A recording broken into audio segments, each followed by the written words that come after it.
Hey, what's up, guys? Welcome into the Big Friday Kickoff Podcast. I'm Emily Cochran. He's Robert Ristaneo. We are here for a very special edition of the podcast here on this Christmas Eve. That's right. We're here. We're working. You know, no days off when you're in the sports media world, especially this time of year. Yeah, I was about to say we wish everyone Merry Christmas. Yes, we do. Emily, you got any big plans?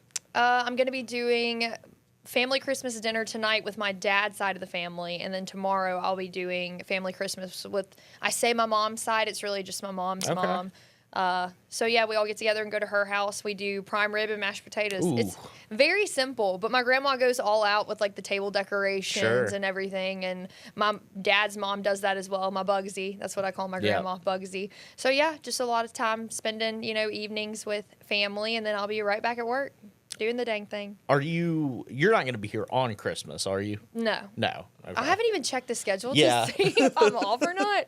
I typically am off on just Christmas Day. Right. So we'll see. I'm trying to take off on New Year's Day, which I typically work. I work New Year's Eve and New Year's Day, but since Ole Miss is going to be in the Sugar Bowl in New Orleans, my family, we got some tickets. Oh, heck yeah. It was kind of a surprise. They got me that for Christmas.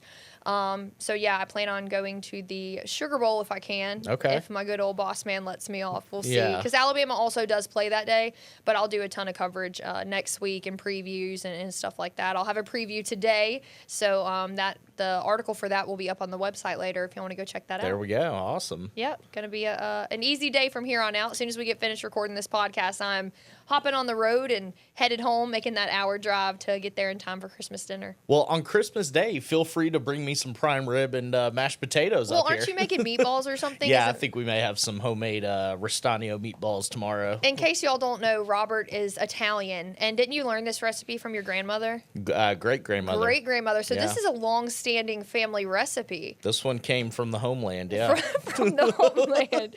Yeah, Robert Ristaneo. If y'all didn't know, he is Italian. Yes. So I won't be here to try those meatballs, but everyone that will be here tomorrow for Christmas is going to be in for a treat, I hear. I think it should be all right. So anyway, should we talk about some football here, I guess? Yeah, let's get into it. I really want to talk about one of the biggest stories, I think, in sports right now, not just for us because, we're lucky he's down here and right around the corner in our backyard, but I think it's the biggest story in all of sports nationwide. Phillip Rivers made his return to the NFL. He just played his second game since coming out of retirement. 44 years old. People have been talking about it for the last 2 weeks. They went head-to-head with the 49ers on Monday night, pretty much prime time, and I went over to the Groovy Goat in Foley for the Cardinals watch party. His whole team gets together. They've done it in back-to-back weeks now. I think a bunch of the guys, I heard about 30 players are actually going to be going to the next game. They're going to be traveling, cool. and they got some tickets, so that's going to be a really cool experience. It's cool enough they get to watch their head coach playing in the NFL, but to Right. get to go see that in person, not just on TV, is going to be a really cool experience for them. So I did go out to the watch party on Monday, and it was just as packed as it was for the first watch party. It's basically standing room only. This one was a little bigger, in my opinion. ESPN was also there doing some stuff. Noah Moss and Tucker Tomlinson were doing some interviews with ESPN earlier in the night. It was crazy. There were cameras everywhere. I think they did some live cut-ins during the game of the Cardinals football team, cheering on their head coach. So really cool experience. And I think a lot of improvement from Rivers' first game into his second game going head-to-head with the 49ers. I think Phillip did everything he could in that game. The Colts defense just did not show up. Yeah, that was tough for him, but what was cool about this week with Rivers, because he played against the Seahawks in his first game, almost won that game. The Seahawks may be the number one team in the NFC. What was cool about this one is that Seahawks game was just kind of like it was an afternoon, league pass game. Like, you basically had to have the NFL Sunday ticket to see it because it wasn't being shown in our area. But this was the big Monday night stage, for Phillip Rivers. And you're right. The coverage pregame, it was all about Phillip Rivers. He's out there with his St. Michael hat on. He's being interviewed by Troy Aikman, with his St. Michael hat on. And yeah, I mean they were taking live cut-ins to the Groovy Goat where you were at, and good food, by the way. Really, they fed me and my photographer guy Turnbow after. He got wings. I got like a buffalo chicken strip sandwich. We had nachos. Like they fed us. It was impressive. I had to smell it all night. Yeah. Because I'm going live, and I went live at 5, had a Facebook Live around 7, and then doing some interviews with parents and stuff, throughout the night, and then going live at 9 and 10. And I'm real big on, I'm locked in and focused. Yeah. And they were so nice. They were like, can we get y'all anything to eat? Do you want anything to drink? And I was like, no, I'm good. Thank you, though. Because when I've got live shots and stuff coming up, I'm preparing in between. And I'm like, I can't even think of food right now. So when the night finally ended, I felt like I could take a deep breath, and me and Guy Turnbow were the last people at the Groovy Goat besides the workers, sitting there at the bar eating wings and a buffalo chicken strip sandwich. That's awesome. It was pretty cool. It was nice after all of that to just kind of stop and take a deep breath. But yeah, shout out to the Groovy Goat for being so good to us. Great host. They had that whole front room blocked out for the whole St. Michael, the team and the parents and just the community that came to watch and watch it together. And the whole back area was full too of people that came to watch. I know Fairhope Brewing Company also had a watch party. So a lot of people down here on the Alabama Gulf Coast are Colts fans right now. So it's pretty cool. And I think we've talked about it before, but Riley Leonard is also, one of the Colts quarterbacks. Yeah. He's basically backing up Phillip Rivers right now. So it's just really cool that there's such a tie to our area with this whole experience because, like I said, it really is the biggest story in sports right now. Yeah, and, if only the Colts defense could be a little bit better. I mean, they could not stop San Francisco to save their lives. And I thought Rivers, I think this game was better than his last game. 100%. Against the Seahawks. 277 yards, 2 touchdowns, and a pick. 23 of 35. He was sacked a couple times. But, I thought he did about as much as you could do, especially for a 44-year-old? 44 years. He just turned 44 right before he started against the Seahawks that first week. He came back out of retirement, which honestly is insane. And then watching him, I thought that he did well against the Seahawks, considering the fact that he is 44 years old and hasn't played in 5 years. And that's one of the best teams in the NFL. And if you look at the Colts' schedule, who they have to go up against since, Rivers has been back, you go from the Seahawks to the 49ers. They're playing the Jaguars this week, and then they play the Texans. It's kind of a gauntlet. It pretty much is. You're coming in at 44, and people are saying off the couch. It's not necessarily off the couch because he's been a high school football coach during this time. But you're coming in and playing against very difficult opponents. You're trying to make a playoff run, one that the Colts started so well going into the season. I think they won 7 straight, and then since now the back half, I think they've gone 1-6. Yeah. So they need a win this week against the Jags desperately, and then you got to go head to head with the Texans, who has just steadily gotten hotter as the season's gone on. Yeah, I think I was listening to something on my way in today, and I believe that the Colts have to win out in order to make the playoff and maybe even need someone else to lose, maybe the Steelers. But they definitely have to beat the Jags at home this week and then the Texans on the road next week just to even have a shot at the playoff. Which if Rivers plays like he did on Monday night, they will be fine. You just need the defense to show up. And I'm sitting here watching. I'm like, okay, you got a 44-year-old guy at quarterback who's just marching it down the field every single drive, and you're a rookie in your prime, or you're not a 44-year-old guy that has just come off the couch after 5 years of retirement. You're supposed to be the best of the best. You're in the NFL, and you can't show up and play good defense. I know. It's just that's tough. That is so tough to watch because we're sitting here. I think it's funny. People are calling him Old Man Rivers and Unk and all this stuff. And he got out there and did not play like a 44-year-old, in my opinion. But also on the flip side of that, he's playing not a 44-year-old, but he's playing like a veteran quarterback because you just see how much quarterback play has changed over the years. He's not a dual threat by any means. He didn't run a lot back when he was, still in his prime, and he's definitely not running at all now. No. But it's just so cool to see him go up there and command the line of scrimmage and to get up. And the way he sees it, the way he knows, like he can tell by how the defense is set up, like what's going to happen next and making guys move. And then you had the center go down and he's injured. And Phillip Rivers doesn't even know the next guy's name. And he's like, I want to say he was like number 63 or 53 or something. He's like, hey, 63, do this, do that, because he doesn't even know the guy's name. Yeah. But he's coming in and he's commanding the line of scrimmage like that. And just seeing a veteran guy that you geek out on Phillip Rivers. He is your favorite quarterback of all time. Yep. And for you to get to see that as well is just, we're getting to witness history right now. And I think as cool as we think it is, like, in these high school kids for St. Michael, his players, like, I know they think it's exciting, but they're going to look back at this one day and they're going to be like, holy crap, I got to experience history, something that is not happening anywhere else.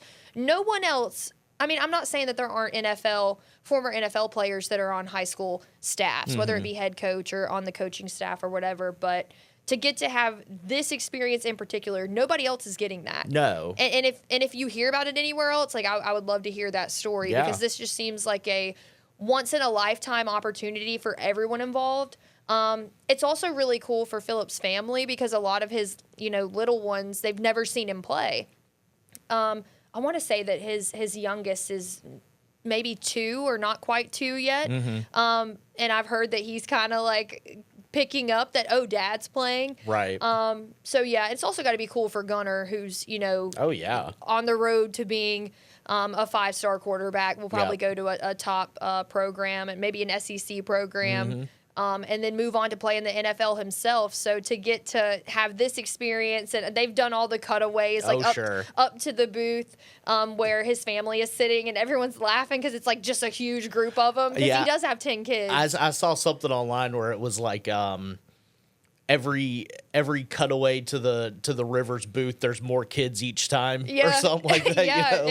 It's really cool. And I mean, you got to imagine that Rivers' wife, like, having to haul all those kids around, like, shout out to her for having to take care of 10 children while her husband's out here, preparing and playing in these NFL games. Like, I can barely babysit when my friends, they have, 2 or 3 kids. Like, that's a heavy lift in itself. But to be able to hold down the fort at home, taking care of 10 kids while your husband's off, living his dream round 2. Yeah. So shout out to her for doing that and the kids getting to have this experience. Something we need to check on. I would like to know, do they just have an Airbnb up there right now? They've got to have something. Does he still own a home up there from when he played there? I would like to know because, I mean, they're definitely staying up there, Yeah, but then some of them also still have school. Well, not through the holidays, I guess. Yeah, I mean, for right now, like, while they're off for Christmas break, I imagine they're staying. But, like, having to travel back and forth and... Because, I mean, you'd have to get, like, 8 different hotel rooms if you're just putting them all up in a hotel. If it were me, like, logistically, Airbnb all the way. Yeah, you need, like, multiple bedrooms and multiple bathrooms. But, I mean, even him, he needs a place to stay up there. So you would think that... And I wonder, like, whenever they go... And they're staying, like, if he's coming and staying with them, or if is he staying in a hotel? Like, where's he staying? What's he doing? I just think it's really interesting, the whole thing. Like, there will be a documentary made about this. Yeah, I think so. Like, and Fox Sports reached out to us this week and asked for some sideline video and stuff like that. And it's just cool. Like, we're the ones that get to experience him on Friday nights during the high school football season, and we get to catch these special moments between him and players and him and his sons and him lighting into a guy because he didn't, do something right on the field. Like, it's just cool that we have all this. We get to see a completely different side of him. Yes, yeah. You know what I mean? Compared to what everybody else is getting. Yeah, and that's what's so, that's what's so funny about us covering Phillip Rivers. Like, you mentioned, like, he is my favorite quarterback all time, probably maybe my favorite football player all time. And he's been that since I was like 11 or 12 years old. And it, like, now that we cover him and he's a coach in our area and, we're following this Colts run pretty closely, it doesn't even dawn on you at a certain point. Like, man, this was my favorite player when I was a kid, you know, like, because you're so close to it at this point. Yeah. But yeah, very, very, very cool to see. I think another cool thing, because there's so many different little stories that come out on Twitter that you hear about, and I've heard that like before a game, he'll sneak into churches so he can like pray and get prepared. I mean, he's very, his faith is at the forefront of everything that he does, and I think it's cool that he sneaks into a different church before every game, and then when they're on the road, he has his specific churches that he likes, that he'll go there and get in some pregame prayer and stuff like that. And another thing we know is he is one of the best trash talkers, without saying a single cuss word. Yep. And that's just like so interesting to me, hearing all his stuff that he says, like dadgummit and shoot and golly. Yep. And it's just good. At the end of the day, he's just a really, really good person. And I saw, is it Ryan Clark? Yes. Okay, I saw something that Ryan Clark, put on Twitter too. Like the Twitter is the best for sports. I'm on it constantly, like listening to the little tidbits and things like that. But after the game, he talked about how he really wasn't, whenever they chose Phillip Rivers initially to come back and take on this position, I wonder if there were other quarterbacks that were not happy about it. I mean, we saw that Cam Newton came out and was frustrated that no one asked him, and I'm trying to think who else. Who was the Colts? I'm blanking. Who was the Colts quarterback before that retired? Andrew Luck. Andrew Luck, like I know there was rumors like, hey, did they call you? Like he was like, no, they didn't, but I mean, I wouldn't have done it anyway. Right. I just know there's been a lot of question, like, okay, why Phillip Rivers? Yep. Why'd you call him? Why was he the guy? And I think it just further goes to show this man is the epitome of a leader. Like, these guys look up to him. He can come in and command a room. He's very quick to jump in and help. And I know that, like, AR, I mean, I don't think he's had a ton of quarterback development since he's been out and hurt. And I think I saw some clips of practice of Rivers, like, working with AR and working with Riley. And I saw some people said, like, this is the most quarterback development AR's had since he's been there. And for him to stop and take this moment, not just like, it's not just about him. In anything that he does, he's never, ever made it about him. And I think that is just one of, the coolest things ever. I also think that it's super cool that he's an emotional guy. Sure. Every time he's at the podium and he starts talking about, family or his faith or the opportunity to play again, like, he gets emotional. And it's not cringe at all. Right. It's actually like, it's so endearing because he is so genuine. Yeah. And we get to see that so much through covering him since he's been the head coach at St. Michael. But to get to, everyone else is getting to see a glimpse of that. It's like, I'm just glad that everyone's getting to see the Phillip Rivers that we get to see. You know what I mean? Because it is different when you're, you're not the guy playing quarterback, but you're the head coach and the dad and all those things. So this is just a really, really cool story.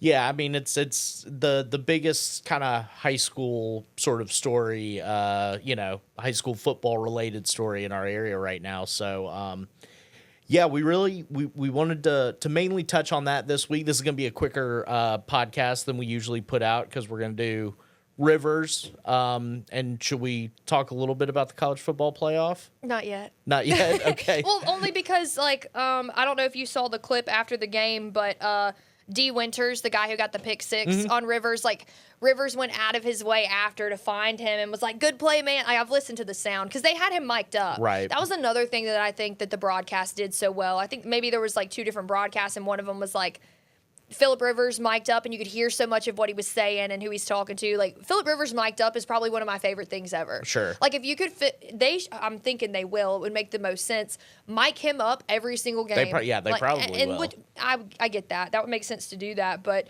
he made an effort to wait around and find D after that pick six at the end of the game and said, good play, man. Like, you knew it from that earlier check. And he was like, yeah, I did. And he was like, golly, good play. And I just, like, those moments are, like, so special, like, to see stuff like that. And then him getting to talk to Brock Purdy at the end of the game. And because, I mean, Brock Purdy was a child when not even a child, a baby whenever Phillip Rivers was playing, getting his start in the league. So I just think it's really, really cool. And it's got to be cool for Gunner to see his dad do that. Like, Gunner's been a guy leading a playoff team for the past, when they went to the semifinals, the Cardinals went to the semifinals, and now like you're seeing your dad get, dealing with the same pressure that you were just dealing with. And I think it just teaches a lot of lessons for these guys, like take the opportunity, never give up, and the competitiveness that Rivers has. And it's also the flip side of it, getting to see all these parents, like getting to see them watch their kids have this experience. Yeah. Like the parents are loving this. Like they are. I mean, when I tell you these watch parties, like the decorations and everything, like how all out they are going, it's crazy. Like they got the balloons, and then they had the Christmas tree at Groovy Goat was like all in Colts colors, and you've got former Colts cheerleaders showing up that are from this area, which is also crazy. And, and former players who were in town, some guys that played for Rivers a couple years ago, and they're in college now playing ball, and they came home to join the team and get to experience this watch party together. And, it's really, really cool. And just getting to watch Rivers do this thing. And you and I have talked about this, before we came in here. But just the level of play, I think that's been the biggest discussion of, like, quarterbacks now and then what Rivers was doing when he was in his prime, and just, like, the difference in quarterbacks. And you and I talked about this, and I want you to talk about it a little more, just, like, kind of the difference of, like, because you grew up watching Phillip Rivers more than I did. Mm-hmm. So I think now, and I might be wrong, but I think I'm right in this. I think that quarterbacks nowadays, like, they're more of a dual threat. They're glorified running backs. They're much more mobile, which in a lot of ways is great for the game and improved it and everything. But you don't see a guy solely relying on his arm. And to watch Phillip Rivers with the skill he has doing this, it's really cool to see the contrast in play when it comes to quarterbacks. There's not another quarterback like it right now in the NFL. I mean, he is from the Tom Brady, Tony Romo, like that era of quarterback, and where you're just kind of a little bit of a statue. I mean, you move around in the pocket a little, but you're not extending plays. You're not doing anything. And even more so now at 44, he definitely is not doing that stuff. One of the most unique throwing motions in NFL history. And apparently Gunner's got the same one. He's got the exact same one. So, yeah, I mean, it's just that what he's doing is just old school quarterback play that you just don't see anymore. I mean, there's nothing mobile about him. He's not running. He's not extending plays. He's not doing any of that. All right. No. And yeah, I mean, there's nobody else like that in the NFL anymore. And it's a development of the game and evolution of the game that makes sense. But to see him be able to go out there and take it back to 2005, and play quarterback from the pocket, it's cool to see, I like it. Yeah. Like, I think it's really cool to watch. I also wondered about this, is like the guys that are going in to try and like sack him, or are they okay? Maybe I should let up because he's 44 years old and I don't want to break his back. Or I wonder, because I mean, and you and I talked about this too, is like when a lot of these guys are playing, like, they see red. Mm-hmm. They're not thinking about the quarterback, what his name is, what his number is. Like, it's just like they're locked in. They see red, and that's who they're going for. Yeah. But I'm wondering if, like, when they're playing against Phillip Rivers at 44 years old, are they considering the fact that, like, if I hit him with everything I've got right now, like, I could break his neck. Or, you know what I mean? Like, that's just getting hit that hard. Like, I just wonder what that would do to him. And I know when I talked to some of the players, like right when this news came out, we didn't get to talk to Gunner because he was at basketball practice, which is another crazy thing. He's playing basketball too. But I was like, how's Gunner, feeling about all this? And they said that they text him, but they don't want to, bombard him too much. But like that, yes, it's exciting for all these players because they're like, yeah, that's coach. But like, you also got to think the flip side of it is like that's Gunner's dad. And you don't want dad to get hurt, Mm-hmm. you don't, because we see crazy football injuries and stuff all the time, especially when dad's coming in playing at 44. Yeah. So just a lot of different moving parts when it comes to this story and what Rivers is doing and how he's doing it. And but if we saw this much improvement from the Seahawks game to the 49ers game, I can only imagine like how much more improvement there will be when they go head to head with the Jags this week. So something we're following. It's been a lot of fun. I know since a lot of those guys are going to be traveling, I don't know if they're going to have another watch party this week, but for the next game, I think against the Texans, they're all going to get together again for another watch party. They're going to keep riding this train as long as it's on the tracks. Hey, might as well, right? I mean, why not? Yeah. Like, no one else gets to have this experience. Yeah. It's a once-in-a-lifetime, a comeback for the ages, as Kip says. You know, that's been his go-to saying for it. But, yeah, it's just really, really cool. And it'll probably be one of my favorite things I've been able to cover in my young career. Yeah. Like, I can't see anything else being more unique than this. Right, no doubt. Yeah,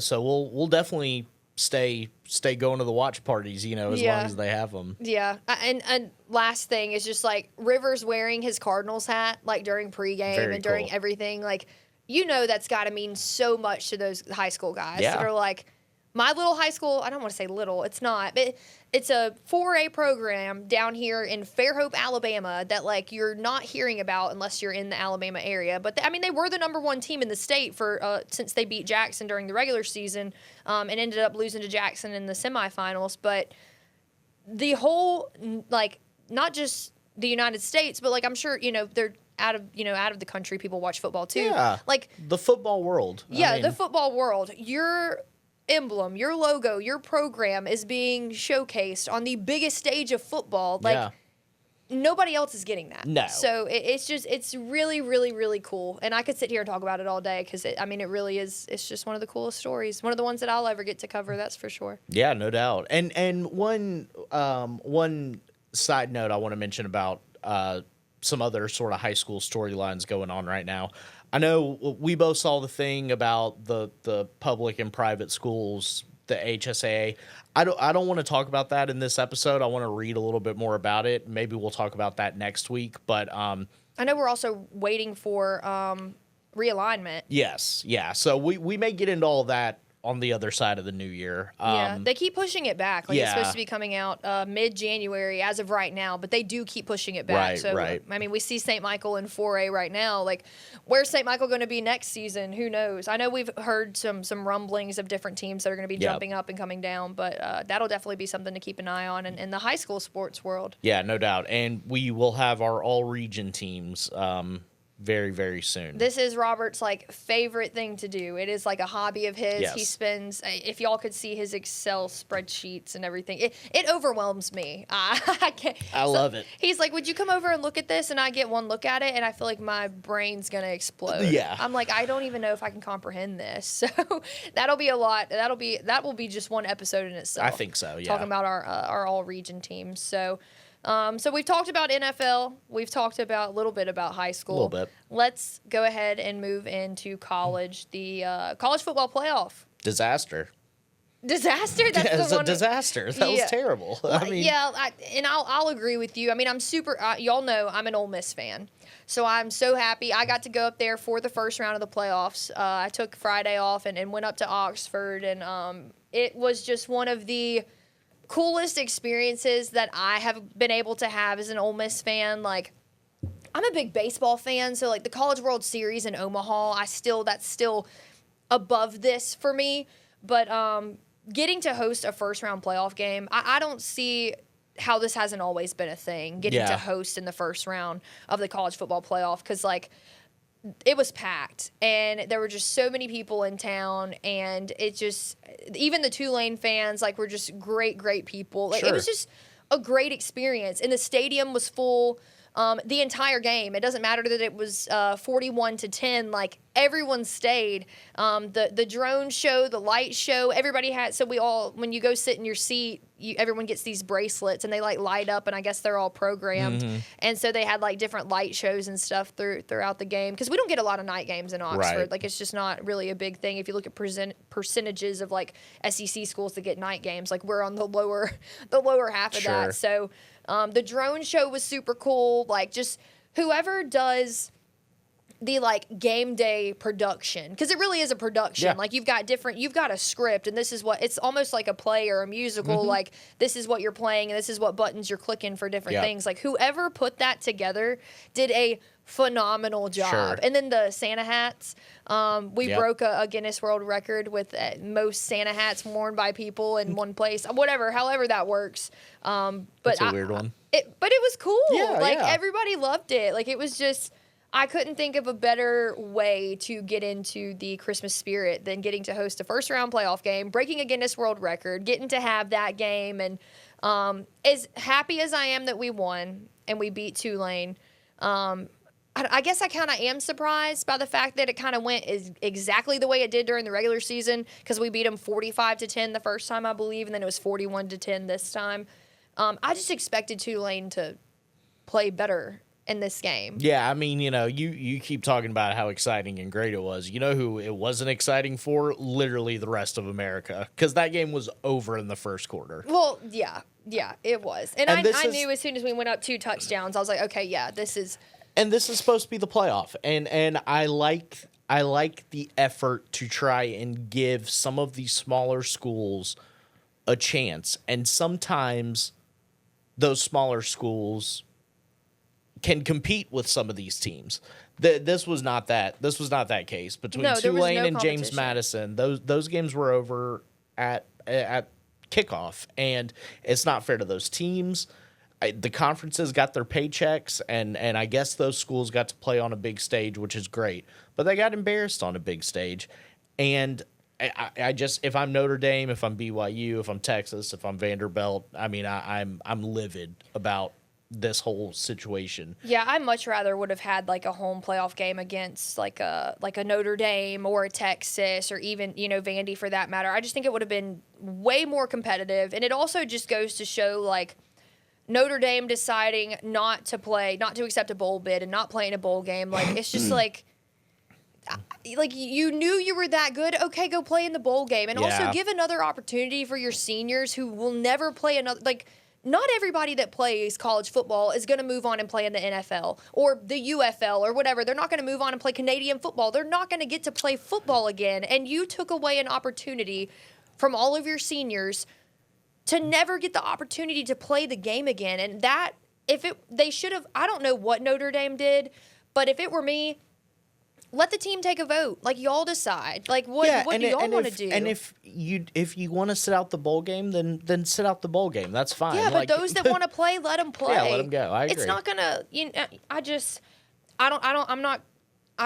I'm not on board with the quitters mentality and stomping your feet when you don't get your way and wah, poor woe is me, cry. Like, just show up and play in the bowl game. Yeah. And also, but the thing that bugs me the most about it is not giving those seniors an opportunity to play one more game. Because let me tell you right now, as a competitor, I mean, I just played, JUCO soccer, but like, if I didn't know that my last game was going to be my last game, and then if I intended, okay, I've got one more game, and then you took that opportunity away from me, as a competitor and someone who deeply loves the game, I would be devastated. Yeah. I mean, I was devastated when it was my very last game as a collegiate athlete, like walking off the field for the last time. It's like, this is what I've done my whole life. Right. I have my whole life played and practiced and prepared, and you dedicate your whole life to something, and you think when you know the last time is going to be the last time, like, you mentally prepare for it, and it's still like heartbreaking. Yeah.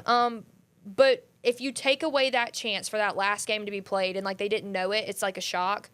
It's like, what the heck? Yeah. Like, a lifetime career of football that I've, put all this time into, and I don't get to play one more game. I can't. It makes me angry. Yeah. Like, it makes my blood boil. But that's just the competitor in me, and I only played JUCO soccer. So I can only imagine someone that's playing on the biggest stage of college football at a program like Notre Dame, and if you're not moving on to play in the NFL, like, how they must have felt. So I just think it's a bad look on Notre Dame and their head coach.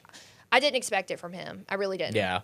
So. Yeah, I mean, you're right. I also understand the frustration, especially after seeing how those games played out. I mean, it was horrible. It like wasn't JMU good. and Oregon. And, like, people talk about, like, the the Central Florida team that went undefeated that one year and played Auburn in a bowl game, didn't get their shot at a playoff berth back when it was just 4 teams.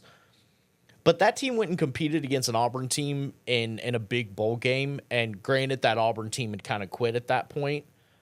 But they shut them out. I think it was like 33-0 that year or whatever. So that team would have an argument to be able to compete against some of these bigger schools. I just don't know how you look at James Madison and Tulane and think that those teams had any shot against Ole Miss or Oregon or anyone in the playoff for that matter. It's just not fair. Honestly, most of the top 25, I'm not sure how much of a shot they had, because outside of them, North Texas was 25th, and everyone else is like a Power 4 team. And it's also strength of schedule. Yeah. Like, who are you playing Right. against? Like, and I was having this conversation earlier. Like, and they played you all earlier in the year. Yeah. And showed that there was a different level of team. You've got 4 and 5 stars going head to head with 2 and 3 stars. Yeah. Like, the level of talent is just so different. It's a different playing field. I'm not saying Tulane's a bad team, but they're just a team that can't compete with an SEC school or a power program. And I don't know what the answer is. Yeah. I don't know what you do to make it different. And I know that they're talking about expanding it to 16 teams and whatnot, but it just goes to show you back when Florida State didn't get in and they were crying and complaining, and then they played against Georgia, and Georgia beat the dog out of them. Yeah. And I know that people opted out and this, that, and the other, and I get that, but I can't think that I don't understand how the playoff committee and how they make their decisions, how you could think that, okay, yeah, JMU is going to come in there and this is going to be a great football game. Yeah. It's almost like you're giving them a participation trophy. That's right. And they know it. Yeah. You know what I mean? And I don't know, what the solution is. And I've talked about, different things that could be done, and you don't like them. And my brother doesn't either. Because obviously you have your D2 championship, and then I don't think that they deserve to all go down to D2 or anything like that. They'll never have if you change things and make it where like they'll never have a chance to play for a championship, like, well, just give them their own league. Like, I don't know. I really don't know what the answer is. I don't. As a competitor, you want to play against the best of the best, but like the way college football is, a Tulane is never going to be able to compete with an Ole Miss. Yeah, it's not. A JMU is never going to be able to compete with an Oregon. Right. And I don't see that ever being a thing, especially in this era of NIL and transfer portal that we're in now. Like, the programs that have the money and have the resources are the ones that are going to be able to have the top players. Yeah. And it's more evenly distributed against the top now. You know what I mean? Mm-hmm. But like, as far as everybody at the bottom, like, it's not like that anymore. And I'll take a 3-loss Alabama team over watching JMU go head-to-head with Oregon. I'm happy about the Ole Miss. Of course, yeah, you should be. But you know what? It would have been cooler if like we went head-to-head with Texas and beat Texas. Yeah. I would be feeling like Billy Bad Butt right now. Sorry, I'm trying to keep it PG for the kids, the ears. I don't want to get in trouble for saying any cuss words, but I would feel different if Ole Miss had just beaten Texas. Right. I would feel super confident and like, yeah, we're going into the next round. I'd feel a lot better going head-to-head with Georgia after beating a Texas than, oh, we just beat Tulane. Yeah. But we're going head-to-head with the Georgia team in the Sugar Bowl that, they are very, very good. But we played them well the first time that we played them. We only lost by a touchdown. I feel good about it. If we can have defense show up that day, I think we're going to be okay. Hard to beat a good team twice, too. Yeah, and that's another thing. And some of how these other games played out, I did not expect Texas A&M to lose. That was a crazy game. Yep. Windy as heck. Missed field goals. Yep. An interception in the end zone at the end. Like, that is a tough watch. Yep. And, shout out to Miami. Now they got to go head-to-head with Ohio State, who is extremely talented. And then, us facing Georgia. Then you got Alabama taking on number 1 Indiana. Like, Alabama, biggest comeback in college football playoff history. Yep. They were down 17 points and came back. Alabama's defense showed up, and then Ty just kept that thing rolling. It's almost like, Oklahoma cracked under the pressure. Like, that was a crazy game. Yeah.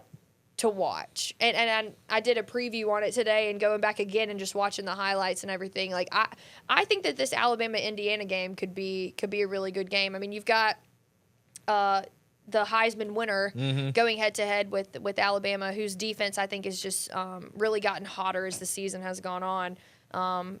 So, yeah, I think that one's going to be an interesting one. But this is the thing, I really like Kirk Cignetti. Yeah. I really like him.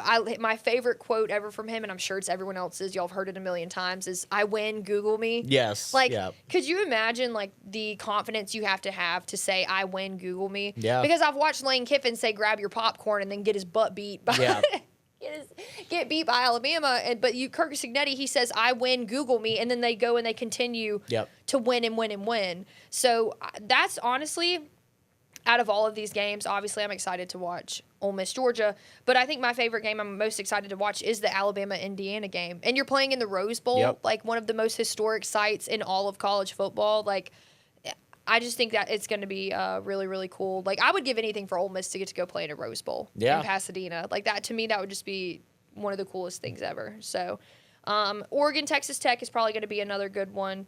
And then Miami, like I said, Miami, Ohio State. It's just, I think this round is going to be a lot more interesting than the previous round. This round will be very good. Yeah, these are going to be some good games. And like you said, exciting to see the Heisman winner go up against Alabama.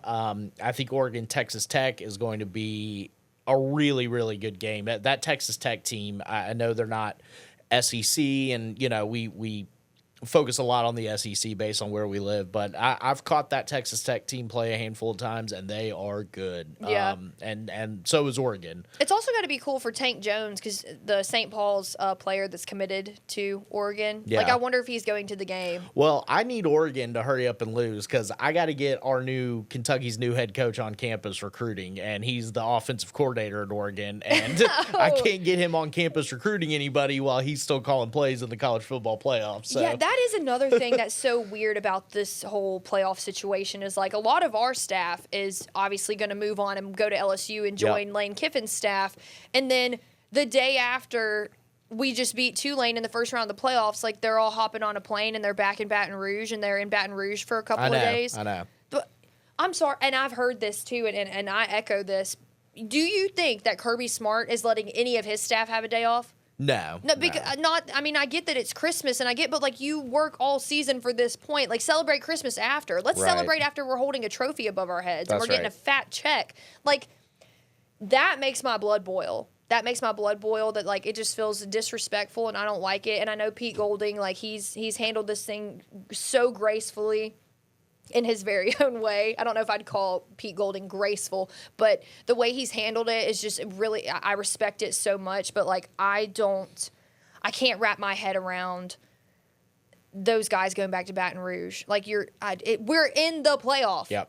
LSU is in a I don't even know what bowl game they're in. I couldn't even tell you because nobody cares. Right.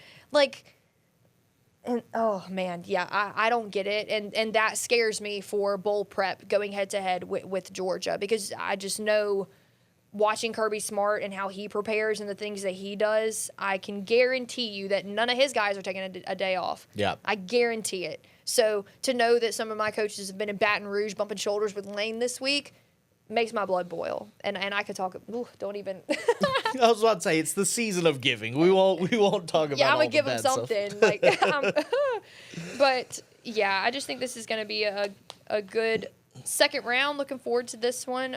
If you had to pick, like, in all the games right now, do you know who you'd pick for each one? I'm putting you on the spot here. Indiana over Alabama? Yep. Interesting. I think that one's going to be close. I do. Texas Tech. Okay. I'm gonna roll with Ole Miss.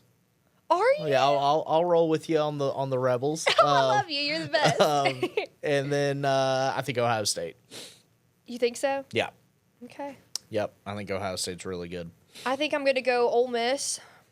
I think Alabama might shock everybody and beat Indiana. I'm going with Alabama right now, which I know it's going to be tough. They just can't run the ball. It's brutal. Well, Alabama's been facing some injuries, and if they can get if Jam is back and can get some things going, and Hill, I think we might be. I say we. I hate. I know. I hate when I call Alabama we. I don't mean it. I just like I cover. Yeah, no, I know. I cover them so much, so like I know them more than besides Ole Miss. Like they're one of the teams I study the most. I would also pick Ohio State. Miami I just think they get lucky sometimes. Like it's true. They really do get lucky. Carson Beck, very experienced. How many missed field goals were there in that game? Oh yeah, I saw the number. I can't remember. I know. I'm trying to think who missed 3. Was it Miami or was it Texas A&M? I can't remember. There was so much football going on, and I was in Oxford, so like I really wasn't locked in because I'm downtown with everybody, and I don't get to be like sitting on the couch locked into the game as like I would have wanted to be, but. The wind, like I want to know, like how Miami. It was Miami that missed the 3 field goals, so they could have beat Texas A&M by even more. Yeah, and that was just so shocking to me to see Texas A&M lose like that. What was it, 10-3? 10-3. Like Texas A&M only put up 3 points. Are you kidding me? Yeah. That's your former. Wait, hold up. Where was no? He was at Duke. Mike Elko. Texas A&M's head coach. Oh, sure. Yeah. Riley Leonard's. He reminds me of Kentucky's head coach. Like they're No.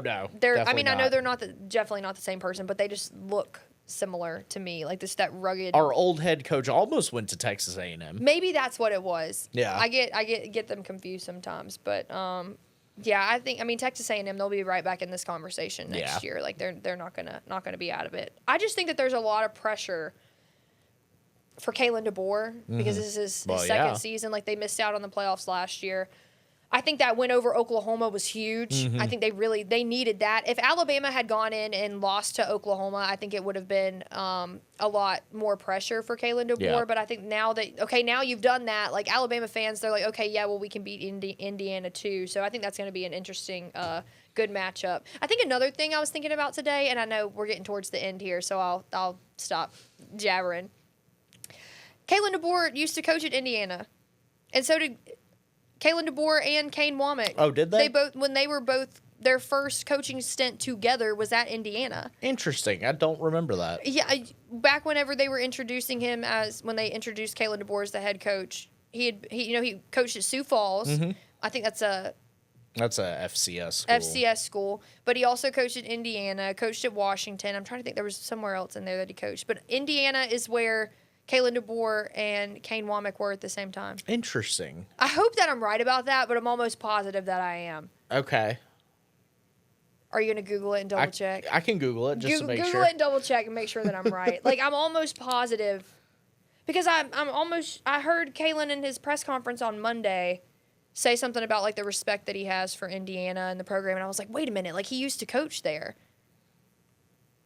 He did coach there. Okay, That's yes. right. And Kane was with him at the same time? Yes. Okay, yes. I'm pretty sure that Kalen is the one that hired Kane. Or maybe Kane hired Kalen. I think Kane hired Kalen. I think that wasn't that somewhere else? Because they were opposite sides of the ball. Yeah, he was the DC and linebackers coach. But whoever... DeBoer was the OC. DeBoer was the OC and Kane was the DC. Yeah. And I'm almost positive Kane was like, told the head coach at the time when he was at Indiana, he was like, hey... Oh, sure. I know a guy, yeah. and called Kalen, and Kalen, I know he was like thinking about the job, and then later on came back and was like, hey, is that job still open? And he took it. Right. And so I think they were at Indiana together for a year. It was like a year. It was literally a year, but that's where that relationship started, and now you've got Kalen as the head coach at Alabama, and then Kane as the defensive coordinator. And I think that that's just like a cool nugget to the story. So I was thinking about that today when I was doing my preview. And I haven't seen anybody else really like talking about it. Yeah. Maybe I missed it. But I haven't seen it. So I should have mentioned that in my preview today, but I didn't. I was just talking about how the fact that Alabama's having to go head to head with the Heisman winner. It's exciting stuff. Do you think he was a good choice? Yeah. I think he was the best choice. Mm-hmm. Yeah. I just don't know about, like, if I start going on this, I'll go all day. So we should just let this. You have a dinner you have to get to. Yeah, and I need to leave here in 10 minutes. So maybe I should just let that dead dog lie. All in all, I think it's going to be a great round of college football. I'm looking forward to it. I'm probably going to put some bets in on this. There you go. Yeah. Can I do that? Is that legal for sports people? Yeah, you can. Yeah, you can gamble. I'm just curious. Absolutely can gamble. Okay. I wish we could over here in Alabama. I got some lottery tickets today. Oh, nice. I gave Brendan Kirby. Everybody gave Brendan Kirby cash, and he went and bought the lottery tickets because I think it's at like 1.7 billion right now. Nice. So, y'all be praying for me to win this lottery. There we go. And I'll still show up on Monday if I do win. Well, just kick me a little bit if you win something. I'll put aside a little couple thousand for you. Take care of your boy here. I will sponsor our podcast if I win the lottery. But last thing, very quick shout out. Since we cover high school football here, this is not local high school football. This is New York high school football. Oh goodness, I don't know anything about this. I gotta give a shout out to my cousin. He's a senior this year. Just committed to the University of Rochester. He's a defensive lineman. Richard Rigatoni Ristaneo. All right, I see you. That's awesome. Good job. Congratulations. So I just had to give that shout out real quick. Isn't rigatoni a pasta? Yes. Y'all are so Italian. Gosh, y'all are so Italian. Does he know anything about that meatball recipe? Oh yeah. 6'2", 290. Kid's a beast. What happened to you? You didn't get any of the height in the family, did you? I'm quick and athletic, you know. Yeah, I could still beat you in a race. No, you cannot. Hey, get us out of here. All right, I'm not doing this with you. Okay. I hope you all have a very, very Merry Christmas. We appreciate you guys so much. Thank you for following along on this journey with us in this podcast world that we're navigating each and every week. Yep. Y'all that listen, y'all that watch. I really can't say it enough. Like, from the bottom of my heart, I'm so grateful that y'all tune in and give us, a platform to sit here and talk about sports from high school to college to NFL. We're not experts by any means, but for y'all to tune in and listen to us, it really it means everything. It means everything to me. It means everything to Robert. Yep. So I love y'all. I appreciate y'all. I hope y'all have a Merry Christmas Eve, Merry Christmas, Happy New Year. And, we'll be right back here on the Big Friday Kickoff Podcast. And we'll be bigger and better in 2026. Absolutely, we will. Hopefully going to have a sponsor and start cooking up some new things in the kitchen. That's right. Like I said, Merry Christmas. We love you. We appreciate you. We will see you guys next week. I'm Emily Cochran. He's Robert Ristaneo. We'll see y'all then.